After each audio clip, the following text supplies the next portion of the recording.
Channel. Friends, आज हम देखेंगे पावर ऑफ अटर्नी के बारे में। पावर ऑफ अटर्नी यानी क्या होता है, कैसे नियुक्त की जाती है और उनके कार्य क्या होते हैं, इसके बारे में हम पूरी जानकारी जानेंगे। वीडियो अंत तक देखिए, लाइक कमेंट शेयर कीजिए और सब्सक्राइब करना न भूलिए। तो चलिए जानेंगे पावर ऑफ अटर्नी के बारे में पूरी जानकारी।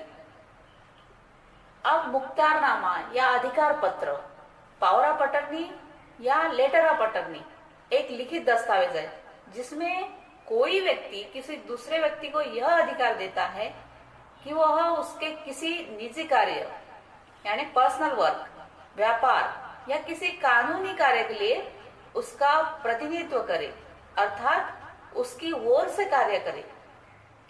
अब पावर ऑफ अटर्नी एक्ट 1882 के अनुसार पावर ऑफ अटर्नी ऐसा कानूनी दस्तावेज है, लीगल डॉक्यूमेंट है, जिसके जरिए कोई व्यक्ति दूसरे शख्स को अपना कानूनी प्रतिनिधि यानी रिप्रेजेंटेटिव घोषित करता है।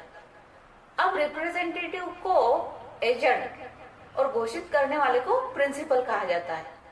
एजेंट प्रिंसिपल के बदले उसके सभी कानूनी, फाइनेंशियल और दूसरे मामलों में फैसले ले सकता है। वह प्रिंसिपल के बदले कोई डीड भी साइन कर सकता है या फैसले कानूनी रूप से मान्य होंगे। अब एजेंट का पेशे से वकील होना जरूरी नहीं है। हालांकि एजेंट पावर ऑफ अटर्नी के दायरे से बाहर नहीं जा सकता। उसके फैसले से प्रिंसिपल को नुकसान होता है तो एजेंट को हर्जाना देना होगा। अब पावर ऑफ अटर्नी किसी अचल संपत्ति के मालिकाना हक को ट्रांसफर करने के लिए तैयार की जा सकती है। अब रजिस्ट्री के बदले पावर ऑफ अटर्नी का इस्तेमाल आमतौर पर उन हालात में किया जाता है जब प्रॉपर्टी का मालिक यानी ओनर, प्रॉपर्टी का ओनर बीमारी या दूसरी अन्य वजह से कोर्ट जाने की प्रक्रिया से बचना चाहता हो या अहम फैसले लेने में सक्षम न हो, लेकिन मानसिक रूप से स्वस्थ हो। अब पावर ऑफ अटर्नी के टाइप्स कौन से हैं देखेंगे हम। अब काम के उद्देश्यों के आधार पर पावर ऑफ अटर्नी दो तरह के होते हैं। पहले जनरल पावर ऑफ अटर्नी और दूसरी स्पेशल पावर ऑफ अटर्नी। मोटे तौर पर समझे तो किसी एक काम के लिए दी जाने वाली पावर ऑफ अटर्नी कहलाती है, जैसे कोई डील फाइनल करना। जबकि जनरल पावर ऑफ अटर्नी के जरिए एजेंट कई कामों में फैसले ले सकता है। General power of attorney holder property mortgage, cell purchase, contracts, lease, settlement जैसे तमाम कामों को अंजाम दे सकता है। अब सबसे पहले यह जानना जरूरी है कि रजिस्ट्री और जनरल पावर ऑफ अटर्नी आखिर क्या होते हैं। जनरल पावर ऑफ अटर्नी किसी भी काम के लिए दिया जा सकता है। इसे मुख्तारनामा आम भी कहा जाता है। जैसे जनरल पावर ऑफ अटर्नी के जरिए bank account operate, locker operate करने, प्रॉपर्टी खरीद बिक्री के अधिकार से लेकर दूसरे तमाम सरकारी कामों का अधिकार दिया जाता है। अब हालांकि जनरल पावर ऑफ अटर्नी कभी भी रद्द किया जा सकता है यानी कैंसिल किया जा सकता है, और इसे रद्द करने के बाद जिसके नाम से जनरल पावर ऑफ अटर्नी बनाया गया है उसे नोटिस दिया जाता है। साथ ही पेपर के जरिए लोगों को बताना होता है कि जनरल पावर ऑफ अटर्नी रद्द कर दिया गया है। कुछ जनरल पावर ऑफ अटर्नी ऐसे भी होते हैं जो अखंडनीय यानी इररिवोकेबल होते हैं, यानी जिन्हें रद्द नहीं किया जा सकता। लेकिन स्पेशल केस में ऐसे जनरल पावर ऑफ अटर्नी को भी रद्द किया जा सकता है यानी कैंसिल किया जा सकता है।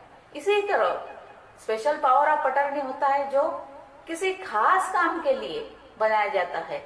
अब जनरल पावर ऑफ अटर्नी का दायरा बड़ा होता है। अब validation of power of attorney.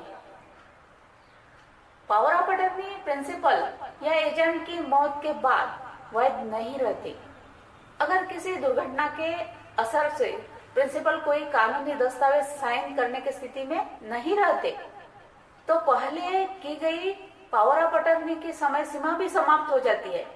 इसके अलावा प्रिंसिपल कैंसिलेशन डीड के जरिए पूर्व में की गई पावर ऑफ अटर्नी को कैंसल कर सकता है।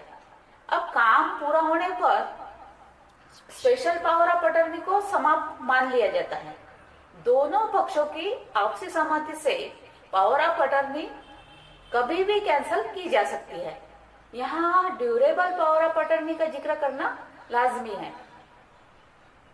अब ड्यूरेबल पावर ऑफ अटर्नी यानी क्या होता है तो जानेंगे हम। ड्यूरेबल पावर ऑफ अटर्नी का मतलब उस पावर ऑफ अटर्नी से है जिसमें प्रिंसिपल ने यह साफ तौर पर लिखा हो कि उसके अक्षम हो जाने पर भी पावर ऑफ अटर्नी जारी रहेगी। हालांकि प्रिंसिपल की मौत होने पर इसकी भी वैधता समाप्त हो जाती है। अब कुछ जगहों पर ड्यूरेबल पावर ऑफ अटर्नी को health care power of attorney भी कहा जाता है। इसके तहत एजेंट प्रिंसिपल की मेडिकल केयर से जुड़े अहम फैसले लेने का अधिकारी होता है। अब registration of power of attorney, registration कैसा होता है तो जानेंगे हम। अब जनरल पावर ऑफ अटर्नी का रजिस्ट्रेशन कराना अनिवार्य नहीं होता। वैसे तो इसका रजिस्ट्रेशन कराने पर इसे ज्यादा महत्व दिया जा सकता है, खास तौर पर जब मामला अचल संपत्ति से जुड़ा हो यानी इमूवेबल प्रॉपर्टी से जुड़ा हो। जिन जगहों पर रजिस्ट्रेशन एक्ट 1908 लागू है वहां इस डीड को सब रजिस्ट्रार के पास रजिस्टर कराया जाता है। बाकी जगहों पर अटेस्टेशन नोटरी या प्रशासनिक अधिकारियों से कराया जाता है। अब इसके रजिस्ट्रेशन के समय 2 या इससे ज्यादा गवाहों का होना जरूरी है यानी 2 विटनेस होना जरूरी है। अब रजिस्ट्रेशन के बाद प्रिंसिपल को एग्जीक्यूटेड और इसे पाने वाले को जनरल पावर ऑफ अटर्नी या special power of attorney holder कहते हैं। अब how to make power of attorney in foreign, foreign में पावर ऑफ अटर्नी कैसे बनते हैं। भारत स्थित किसी प्रॉपर्टी की डील करने के लिए विदेश में भी पावर ऑफ अटर्नी तैयार और रजिस्टर्ड कराई जा सकती है।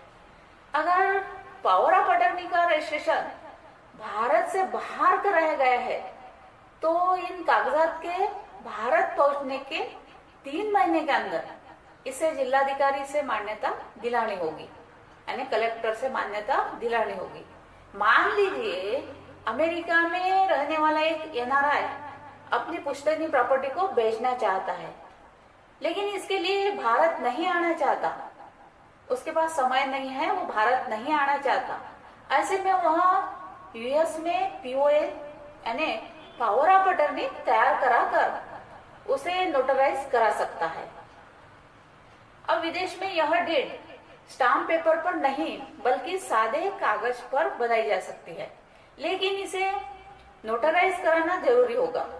भारत में इसे स्टाम्प पेपर पर ही तैयार किया जा सकता है। विदेश में पावर ऑफ अटर्नी को एग्जीक्यूट करने के लिए नोटरी इंडियन काउंसिल या केंद्र सरकार के प्रतिनिधि के पास जाना होगा।